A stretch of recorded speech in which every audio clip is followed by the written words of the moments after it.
which is, if I can get this to work, about the vaccine collaboration, which Paul and others have mentioned. And this really did illustrate how we brought the CRFs together to deliver research rapidly across a network. So at the beginning of the pandemic, we needed to know things about new vaccines. Were they safe? Did they make immune responses? Do they protect against infection? There was a concern about whether coronavirus vaccines could actually make disease worse, because that had happened with some animal models of other coronaviruses and other respiratory viruses. We didn't know how long protection lasts. And this is a slide from May 2020. At that stage, we were saying, well, are we going to need boosters, or do we need to mix and match technologies in order to get good immune responses? And you'll all know that the Oxford vaccine was the beginning. Sarah Gilbert and her team developed the vaccine very quickly, and the phase 1-2 study started in Oxford. And as Andy Pollard and his team started, they were looking for other sites because they knew that the trial had to be bigger. And ourselves in Southampton and Imperial CRFs joined 5 sites in total to do that phase 1 study. And as part of that, we had to move the CRF in Southampton we had to find somewhere else, because people wouldn't come to hospital and the hospital wouldn't have healthy people coming in. And so we moved the CRF to a sports hall, and you can see Lisa Berry's plans bottom left and in the middle at the bottom for the different floor plans that we needed for screening days and vaccinating days, and the staff plan on the right. You won't be able to see the number, but 67 to 75 people were needed per day in order to run through with up to 100, 120 people coming for their visits in a safe way during the pandemic. And it was absolutely amazing when we first started to hear from the Oxford team within the trial about immune responses that seemed to be working. So the vaccine did seem to be producing immune responses. This is from the summer of 2020, and that gave people really great excitement for what was coming next, which was the big COV-002 trial, which involved, I think, 19 sites in the end in the UK, but 4 trials across the globe eventually, and 11 CRFs were contributing or leading at the study sites. Really complicated trial as it developed and over a period of time, adding different groups, looking at different doses, looking at different spacing between the vaccines, and recruited over 10,000 participants to 20 sites in the end between May and November.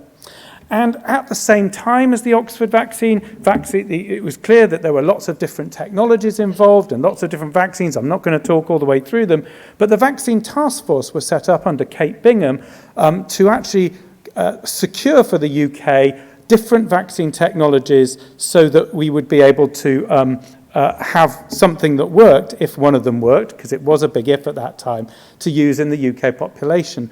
And the plan was to offer the trials to the companies as part of the package. So bringing the trials to the UK that would then become vaccines we could use in the UK.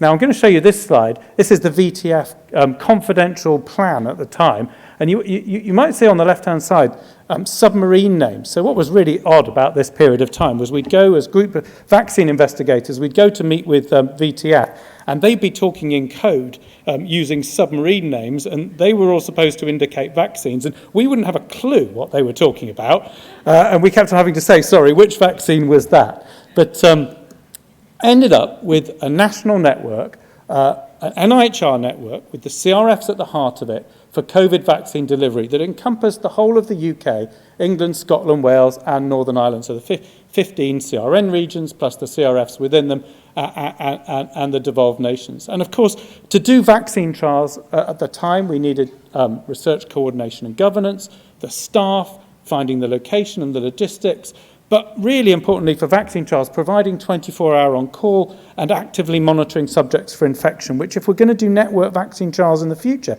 is still going to be needed. We're still going to need this expertise and the ability to test for the infection as we investigate new vaccines. So lots of trials were delivered. These are the commercial trials that were delivered as part of the collaboration.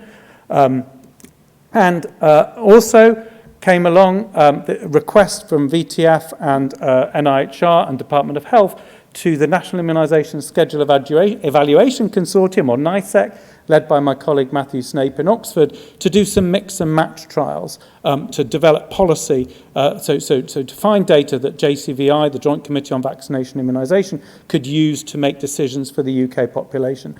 So there's the COMCOV studies, looking at the first 2 doses, mix and match, COMCOV1 and COMCOV2, led by Oxford, and the COMCOV3 study in children, which is now looking at boosters at the moment in the autumn. COMFLUCOV, looking at the flu together with COVID vaccines, led by Adam Finn in Bristol, and PregCov, the pregnancy COVID vaccine study, which is also now looking at boosters, led by Paul Heath at St George's. And we took on in Southampton, leading the COV Boost trial. And in the middle, you'll see all the sites, so all of our 18 or now 19 sites, only 5 of them, were not being supported by CRFs. So even the new CRFs, such as St George's, have come on board and taken part. So the CRFs are absolutely fundamental to being able to deliver COV Boost, which was a really complicated study. We had to split, because we had 7 vaccines and 3 of them were being used at half doses, we had to split the vaccines into different site groups to manage the risk of one of the vaccines either not turning up or the dreaded SUSAR that might have happened and stopped the trial dead for a bit, which would have delayed data. So by splitting the trial into 4 groups and managing and people being able to work together to do that, we were able to manage the risk if anything happened. And of course, these data were published last December and really impacted UK policy. So the work you did led to the decision to use the RNA vaccines, and particularly half-dose Moderna as the 3rd dose booster programme last September. It showed that heterologous vaccines, mix and match, was safe and immunogenic. When Omicron hit, it provided JVT and others with the ability to say, we know that giving a 3rd dose at 3 months is safe. That was a weakness when we started off, giving a dose so soon after the 2nd dose. It turned out to be a strength when we had to inform people of the safety. And COV Boost was the study that actually measured vaccine responses at 7 days, so that, again, JVT was able to stand up and say, go and get your vaccine. By a week's time, you'll have responses that will protect you against Omicron. And COV Boost mentioned in WHO guidelines, and the data supported ongoing work in COV Boost looking at fractional doses in young people aged 18 to 30, which CRFs are still doing and will complete in the autumn. We've been tracking the longevity of immune responses and are still doing sub-studies, despite being told that was it last November, because of the success, the capacity and the ease with which COV Boost can take on studies. We've done a 4th dose study of Pfizer, we've looked at the Moderna Omicron variant, and the Moderna bivalent vaccine is just about to start compared to Pfizer, because of course Moderna have so far only been able to do their own studies. So we've looked at, I won't go through the data, we've looked at the data at 3 months that's gone to JCVI, and now the data last week got presented for the 8-month data to JCVI, though that paper's not out yet, and the 4th dose study's also been published. Other people in the network have led, so Birmingham and Glasgow have led the Octave and Octave Duo studies looking at vaccines in immunocompromised people. And the data cut of the end of January, which is when I made the slide, nearly 50,000 people had taken part in UK vaccine studies. 25 studies had recruited over 123 sites. And lots of the CRF sites were doing multiple studies. Lots of the smaller sites were just doing 1 or 2 studies at a time. CRFs also were critical for the live viral challenge work being done at Imperial and the Royal Free. And our CRF in Southampton, Caroline Barker, led the PPI engagement and work that demonstrated that this was going to be possible, that people would want to volunteer for what was potentially a very dangerous disease. People were asking people to healthy people to volunteer to be given COVID in order to test a vaccine was a very different thing 2 years ago than we might think of it now. So there's an ongoing need for this work to optimise the vaccines and address the issues and really try and avoid the vaccine nationalism that somewhat spoilt the public perception of the Oxford-AstraZeneca trials. But this was end of 2021. Over 2 billion doses of Oxford-AstraZeneca vaccine had been delivered, produced in 15 countries, used in 170, and providing 2/3 of the doses to the lower income countries. And just yesterday was published in the Business magazine data that shows AstraZeneca's COVID vaccine, the Oxford vaccine that you all worked on, has saved over 6.5 million lives in the pandemic. That's more than Pfizer, which is about 500,000 less on the same analysis. Critical to this was our relationship with the MHRA and HRA. They have been absolutely fundamental. Kirsty Windenbach and her team at the MHRA, rapid reviewing, willing to create a new relationship with investigators is something we need to hold on to for the future, because it really lets us design studies for the benefit of patients rather than for the benefit of the companies or the investigators. Is the future fast enough? Well, the MHRA are leading work with global regulators to have those conversations.